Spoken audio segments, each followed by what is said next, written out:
Video போறதுக்கு முன்னாடி கீழே இருக்க சிவப்பு கலர் சப்ஸ்கிரைப் பட்டன் அழுத்தி எங்க சேனலுக்கு சப்ஸ்கிரைப் பண்ணுங்க. மாநகரம் படத்தின் வெற்றியை தொடர்ந்து அதிக படங்கள் நடிப்பார் என்று எதிர்பார்க்கப்பட்ட நடிகர் ஸ்ரீ 100 நாட்கள் பிக் பாஸ் செட்டுக்குள்ள வந்தாரு. கனா காணும் காலங்கள் சீரியலில் நடித்து பிரபலமானதால் விஜய் டிவியின் இந்த நிகழ்ச்சியை தவிர்க்க முடியாமல் முதல் ஆளாய் நுழைந்தார் ஸ்ரீ. முதல் எபிசோட்ல கமலஹாசன் இவரை அறிமுகப்படுத்தும் போது இவர் வருவதற்கான காரணம் என்னன்னு கேட்டாரு. அதுக்கு அவர் சொன்னார், எனக்கு ஒரு நல்ல ரீச் கிடைக்கும் அப்படிங்கிறதுக்காக இங்க வந்தேன் அப்படின்னு அவர் சொன்னாரு. ஆனால் பிக் பாஸ் வீட்டுக்குள்ள நுழைஞ்ச இவர் யாரிடமே அதிகம் பேசாம பழகாம ஒரு மாதிரி வித்தியாசமாவே ஏதோ ஒரு யோசனையில இருந்துகிட்டு வராரு.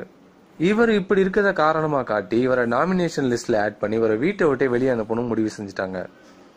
எப்பவுமே ஒரு மாதிரி சோகமா இன்னசென்ட்டா இருக்கிற மாதிரி இருக்கிற ஸ்ரீ அவரோட திரைப்படங்கள் வாயிலாக மக்கள் மத்தியில கொஞ்சம் பிரபலமா இருக்காரு. அதனால இவரை எலிமினேஷன் பண்ற மாதிரி காமிச்சா மக்கள் மத்தியில இந்த நிகழ்ச்சி இன்னும் கொஞ்சம் பிரபலமாகும் அப்படின்னு நினைச்சு இதை பண்றதாவும் சொல்றாங்க. ஒரு நடிகரா இருக்கும் இவர் யாரிடமே அதிகம் பேசாம பழகாம இருக்கிற மாதிரி காமிக்கிறது ரொம்பவே சந்தேகத்தை கிளப்புற மாதிரி தாங்க இருக்கு. நன்றி.